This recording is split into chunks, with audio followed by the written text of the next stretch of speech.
We're going to do something a little bit different today. As you notice, we have quite a few chairs here today. We're going to invite Susan back up with some of her employees, many of which are from FIT. So if you guys would like to come up, and they're going to be on hand to answer questions that you may have. So if we can, real quick, Nicole Moss, raise your hand. Yay. So you're the VP of Sales at Art in Eden. Anandita Bhatia, the editor and educator.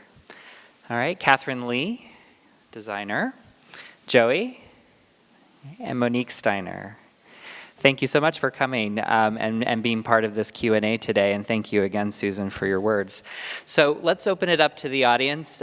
Who has a question for Susan or her team?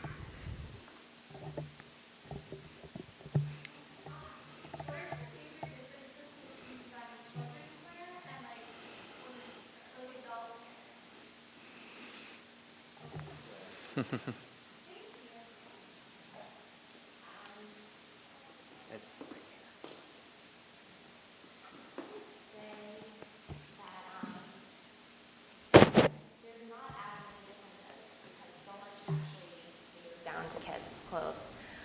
So I actually am an FIT alum, and I didn't ever think I would be doing kids' clothes. But I happened upon it, and I've grown to really love the industry. You can do so much that's creative within this area, and it's really fun and exciting actually to cater down women's clothes to their child version. So I don't know if that answers your question. It does. Okay. Oh, it's working now. Yes, in the front row. It doesn't say that you have, since you guys are a smaller team, since you guys only have 10 people, versus like working for a bigger company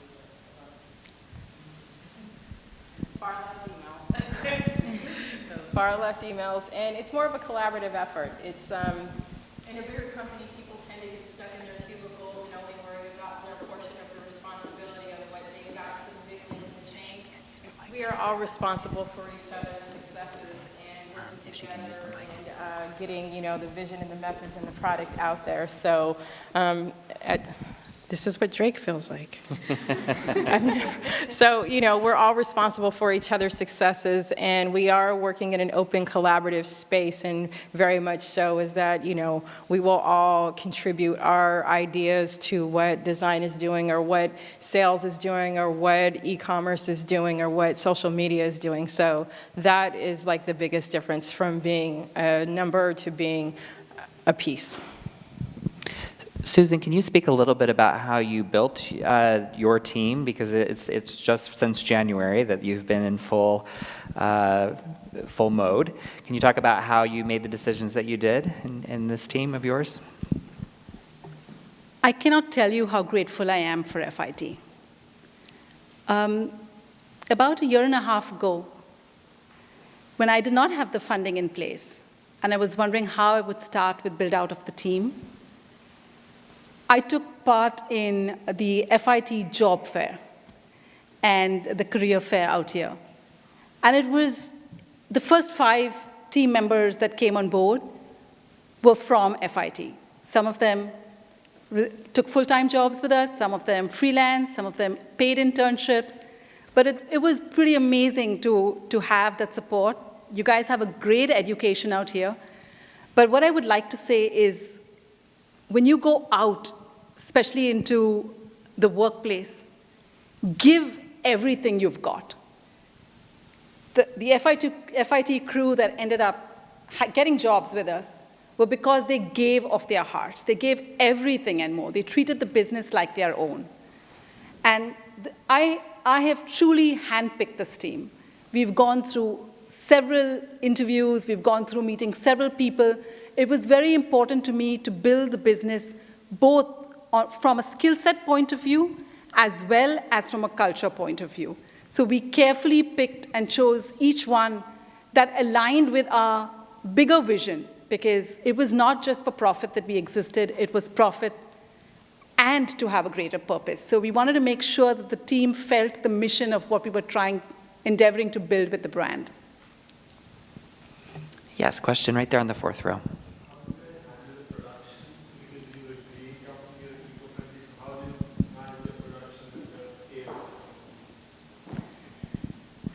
Do you want to?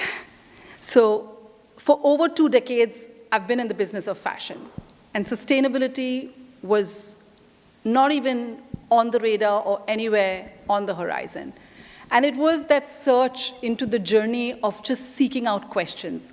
I think questions have this incredible power to organize your thinking. And when I started to ask the question, how can the business of fashion be better? I studied that process out over the period of 2 years. And I recognized all the myriad of issues, and then I started mapping out answers on how each of the problem could be resolved. And then I embarked on a journey to find the factories that aligned with the values, to find the mills that dyed organic and sustainable yarns the right way. How do you use trims that you can marry back to the organic clothing? So it didn't happen overnight. In spite of so much of experience in the business of fashion, to build a sustainable brand, I really had to start from ground zero. It started from scratch.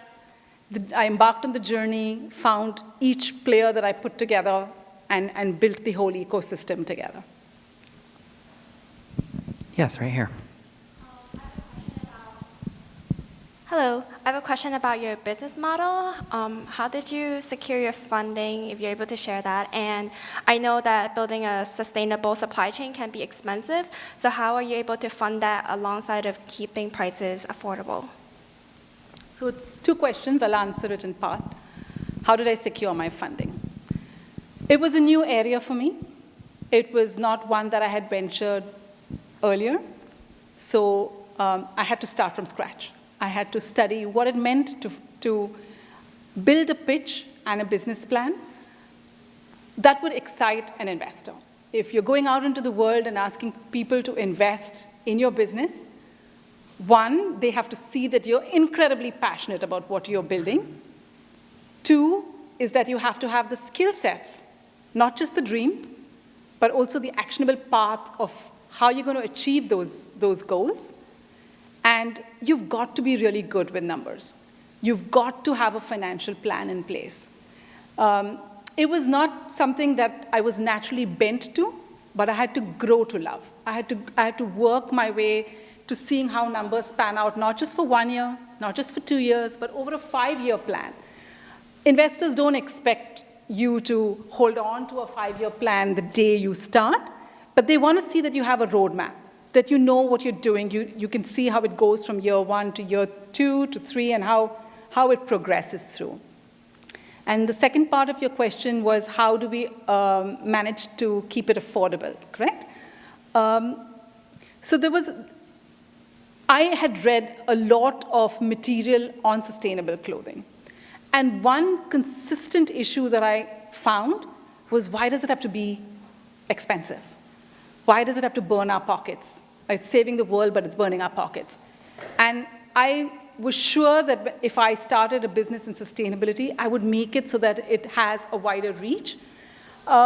It does come with a lot of experience. I have been doing product and production, so I was able to work alongside the factories and people and just come up with a plan that doesn't make it so exponentially expensive. Also, we took shorter margins so that we could afford to do all the great things that we were doing without making the prices so expensive. You're welcome. Nandita, can you talk a little bit about your role at the company? It's not usual to see at a fashion company an editor and educator role. Can you talk about what that is like? It's funny, we were supposed to wear black today and I forgot. And that's kind of my role at Art in Eden. I kind of am like the random thumb. So I really resisted joining Art in Eden. It was a very slow onboarding process. My background is in education and social justice and nonprofit arts, and I was highly skeptical of any for-profit endeavor, even social entrepreneurship. Because if you've started to see it, like Starbucks is a model of this, there are a lot of businesses that have give-back programs, and a lot of fast fashion companies have corporate social responsibility sectors, and I still didn't trust that it was genuine. So Susan reached out and was like, we just need someone to do some writing for us. And my thinking was, okay, I'm also a writer. Like, I have a background in writing, and I talked to her a lot about what Art in Eden was and her plan and how she planned to follow through on the claims of the business, better for the planet, better for people. And over months, I trusted it more and more, and I started to do some writing. Meanwhile, I was developing my own work as she mentioned, someone who combines the creative arts with resilience training and democratic education. And then she was like, hey, I need someone to, do you know, I think she even asked, do you know anybody, like do any of your friends who are teachers, are they available to run this program? And I was like, this has nothing to do with clothes, it's all about children. And then since then, it's actually been fascinating to me. I've come on full time and getting my hands into what is foolproofing the supply chain look like, and what does an ethical business actually look like? What does it look like when your factories aren't next door and you can't go into them and talk to every worker? So it's pretty complex, and I think it's a new field. And so my heart for ethics and responsibility to human beings is how I ended up here in blue. Thank you. Other questions from the audience? Hi, you guys.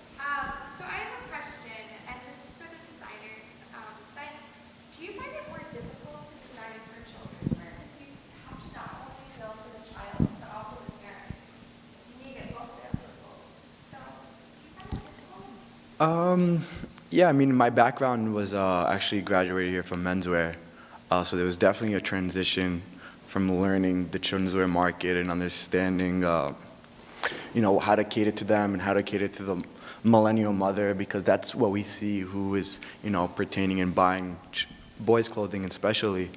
But I think what I like to do best is kind of like study what's going on, analyzing, seeing things, working with our full staff, the girls is Catherine, Nicole, the sales, and we kind of bounce off ideas and see what's working and what's not. But I definitely think it's just studying as much as you can on current trends, and you really need to, you have to really study the macro trends and also then the micro trends, just because the way the business is, the time it gets to market, those micro trends may not be relevant.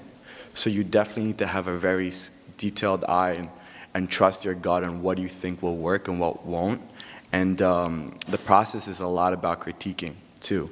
So if you have a concept that we talked about in the beginning of the collection, it may change through why you're designing it through sales data that you will get in, through what you start seeing on the internet or what's going on in the social world. Again, following these millennial mother accounts and these Instagram bloggers as well. It's kind of funny. Now on my Instagram, I have a bunch of like Instagram kids. So, because you gotta know what's going on in the social world and what's going on in the street. So, I'll bring that to Catherine. Thank you. Yeah, and to just extend from what Joey was saying, I mean, you have to really know who your customer is, because not every child is the same child. Not every child wants to wear the same things, and same with the parents. So, yeah, understanding your customer, but again, like trickle down from adult clothes, that mini-me child. Oftentimes it's a lot of the same things, but in a funner way, like having more playful prints or things like that. And just, I think it's hard to, especially when you get to older kids, they want to look older, and parents don't always want that just yet. So I think it's finding a balance between what will appeal to them and make them feel themselves and will get past their mother and father. I'll leave it at that. Thanks. I'll piggyback on that question for Nicole. I think obviously you have some astounding growth since January. It's very exciting to see that. But what is it like when you're in the sales role selling this to the likes of Nordstrom and with the social mission attached to clothing? This is not a usual part of the conversation. It's incredible. It's totally incredible. It's part of the reason why I came out of retirement to work with this company.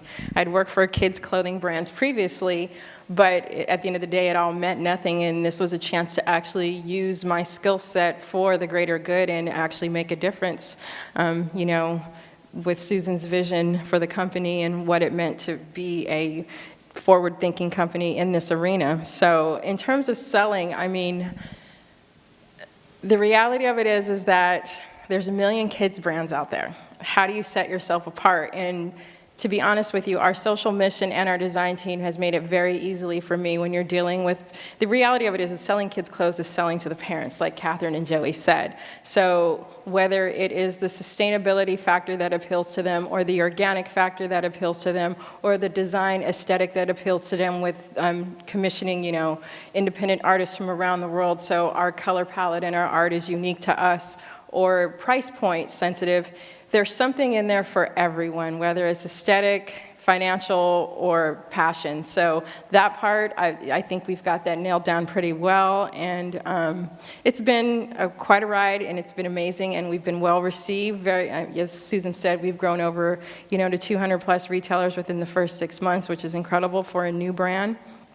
Winning awards just recently was like kind of a milestone, especially in my world. The award was in the wholesale arena, so it kind of really put us out there in the forefront of our accounts and our customer base, so that's been awesome. But, you know, like Catherine and Joey said, you know, selling to the parents is a totally different thing, and some parents want their kids in black. Some kids want their kids in pink. How do you mesh that line? And, you know, our design team and Susan have done a great job of, you know, streamlining the line and editing it and editing it and editing it to where there's something for everyone. And I think that's the key. And also, there's this bigger monster in the room that no one talks about, is how do you differentiate yourself from the Targets of the world and, you know, the Macy's of the world, and how do you do that? And I think our design team has done a really great job of making sure that we appeal to the kids, we appeal to the moms, but without having to take on the aesthetic of a mass brand and at that price point to do it. So I hope that answers your question. How do you educate your customers? I mean, I know they might be attracted to something when they walk in, but do you have like a little pamphlet that says? Absolutely. All of our information about our social mission and our organic and our GOTS certified is on our hang tags. It's also on our website. It's something that's on our social media, but we've been very lucky that a lot of what we've done has been word of mouth. So once we get an account or we get a kid or a mom, you know, that person talks about it to that person, and that person that talks about it to that person. So it's been very, very, very authentic and organic in every sense of the word.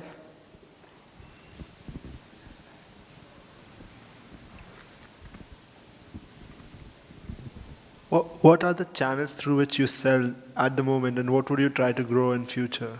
So like wholesale Nordstrom, or like do you want to open up your retail stores? Do you want to expand your e-commerce, or what do you think? All the above. You know, there is no, that's the point of this journey that Susan talked about. There is no limitation. That was the beauty of what she did from the beginning in terms of concept, is that you can think about doing a business, but how you do business is something that is not really challenged to us individually. As, you know, most of you probably want to have your own lines at some point, you know, is thinking about how you do it. So yeah, absolutely. E-commerce, will definitely growing the e-commerce business is the next phase. Continue growing with the wholesale business with our specialty accounts. And, you know, we're hand carefully selecting which major department stores that we work with, just because, you know, they are a reflection of us as much as we are a reflection of them. So we want to make sure that we have the right partners on board, because that is such a big scaled business. So, you know, in every sense, just like you said, everything. The world is a big place. What do you think about experiential retail with children's wear? Do you plan to open up your retail stores as experiential retail stores in future, or do you not plan to open up your own retail stores? Absolutely. I mean, you know, omni-channel, you know, would probably be the best way, because this way we can keep control of our narrative and, you know, stay true to our roots. So absolutely, that would be ideal. As I'm walking, Monique, can you talk a little bit about how you tell an authentic story online? Obviously, it's a mission based. It's also product. How do you do that, and how do you talk to both the parents and the kids who are buying your clothes? Sure. So with Art in Eden, because we do so much, we have this local impact, this global impact, where often it's all about how we tell the story and how we get that information out to our customer, the mum reading on our website, or maybe trying to explain it to the child about, creating this better world, that's sustainable and organic. So all our information is up on our website. We've done it in a very colourful way. We've got like a nice narrative story that strips it back down. We talk about going back to Eden. There was one of the images, these nice colourful drawings that, the child will be able to relate to and understand. We have blog posts as well that we really try and educate the consumer. Nandita does an incredible job with the blog posts. And it's all about trying to educate the consumer and giving them the information so they can go and make more informed decisions about why it is important to buy sustainable or organic, because they may not know. So we're here to tell them all about it, and then they can make the decision.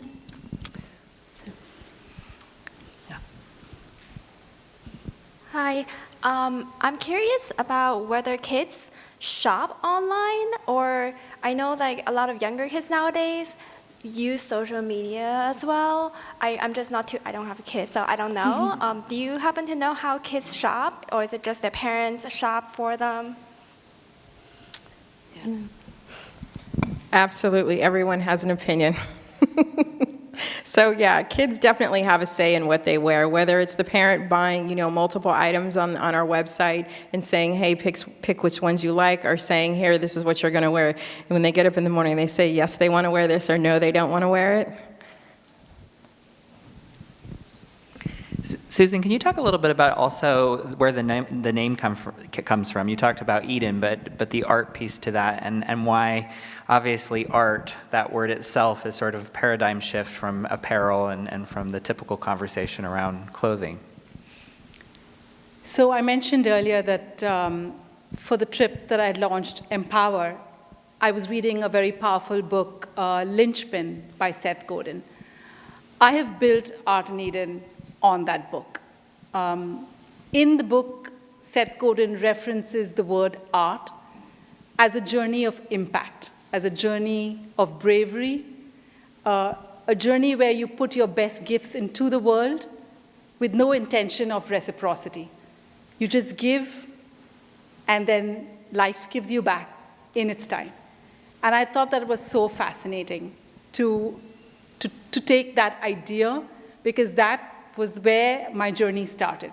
So art is the start of the journey. It is Seth Godin's repurposed definition of the word art. And Eden, we inherited this earth as a paradise. And it's our commitment to leave it more sustainable for the kids to come. So art is where our journey starts, and Eden is our intended destination. Other questions? This is for the VP of sales. Who shops more? Like, do adult women shop more, or do they shop more for their kids? I don't know, I'm just curious. Well, there's a time, in the kids space, there is a time period where you just kind of go all out as a parent. It's usually typically as long as they don't have an opinion. I think it's up until like the age of 7 or so. So who shops more? Women? Is that your question? Women for themselves or kids? Like, what sells more? What sells more? Put it like this. A kid will grow through the course of the year, up a size, either one size or 2 sizes in the course of the year. We as women tend to shop for an occasion or an event. So, but the kid really likes the same sweatshirt, just wants to buy it over and over again. So it's kind of a difference of depth versus breadth. You'll see the difference in. So I think that it's probably more for kids. Thank you. Mm-hmm. So on this panel, I think you represent a lot of where these students are headed. So I thought maybe at the end here, we could go through each of you, maybe ending with Susan, and talk about some of the things that you think are skills or things that students should know as they're going into the workplace. So we'll start with Nandita. So another part of my role that I didn't mention is I do a lot of our team collaboration work and culture training. And I would say no matter what industry or field you end up in, that your communication skills and interpersonal skills and ability to connect with people and resolve conflict is imperative. You can be brilliant at what you do, but if you can't work with people, it'll be challenging. So I'd say that. Excel. Do not be afraid of a number. Do not be afraid to negotiate. Do not be afraid to put out a financial plan, because you have to know where you're going. And whether you stick to each month or not, it's irrelevant. The point is that you have a targeted destination. So know Excel, and do not be afraid to formulate your plan and your big, dream of what your financials look like. So I came into Art in Eden about 1.5 years ago, so it was before we launched, and it was just the designers and Susan and myself. And so this was pre-launch. We didn't have much in place, so for me the biggest skill was being able to be adaptive and just do whatever was thrown at me. So even if it wasn't my skill set or nothing I learned at school, I would get on YouTube and I would learn how to make a website or do this thing on Photoshop that I never learned, or just being able to learn and research. And for me, that's gotten me where I am today. Thank you. How many people here are designers or studying design? Oh, that's amazing.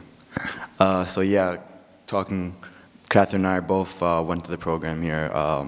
I study menswear. The funny thing is, now thinking about it, when I first sent my application, I think I was 18, I got denied.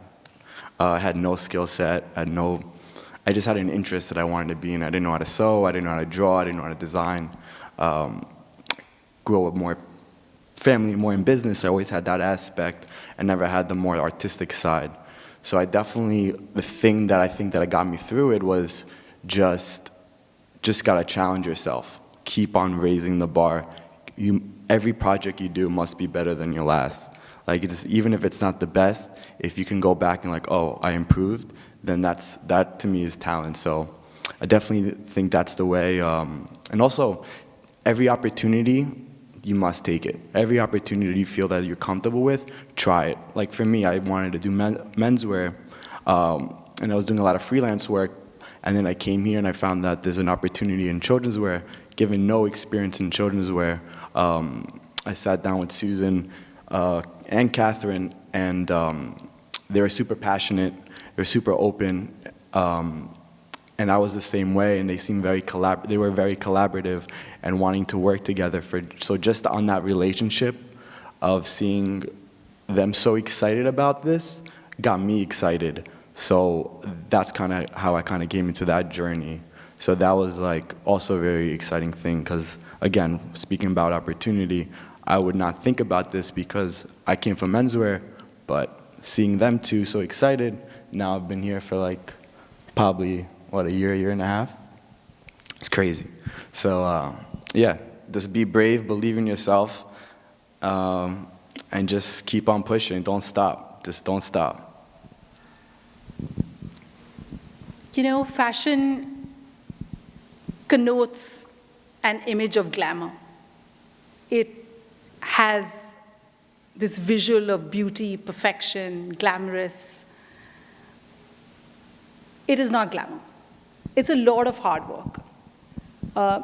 It's very important to know what you want to do and then have a very definitive plan as to how you're going to do what you want to do. Seek out mentors. So many have gone before you and know much more than you. I have built Art in Eden on asking questions to people on LinkedIn, and I have had everybody respond and everybody help. Do not be afraid of the questions. Do not be afraid of hard work. Do not be afraid of big dreams. You truly can make it happen if you want to make it happen. I was in design school. I could not sketch. And I made it through an entire career, over 2 decades in the business, doing product and production for everyone up from the top tier stores down to the discount retailers. So don't let any obstacles hinder you. You want something, it's up to you to go out and passionately get it. I think the one word is tenacity, to bounce back, to really just go for it and give it everything and more. I think there's that line, success is like 90% perspiration and 10% inspiration.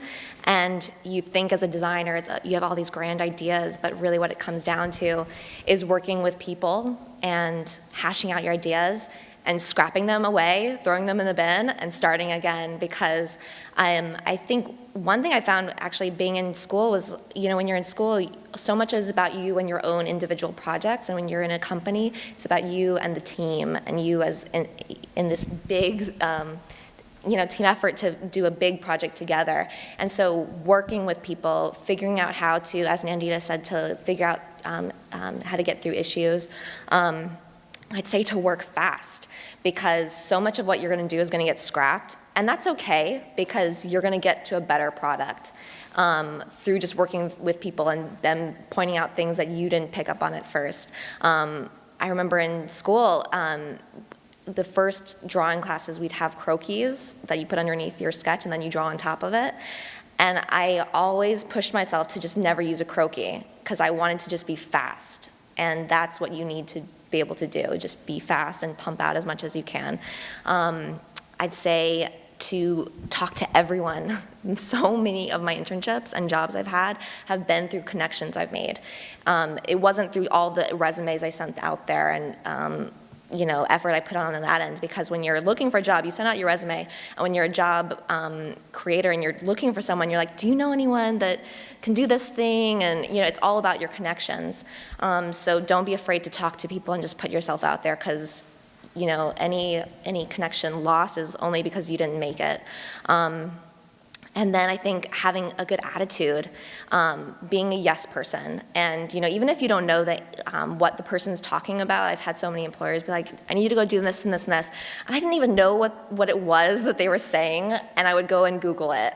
And then after Googling it and trying to figure out what they needed, I couldn't figure out, then I'd go back and I was like, so can you clarify this for me? But yeah, it's just having a good attitude and just throwing yourself into it and really treating your job like it's your own company. Because at the end of the day, it is actually.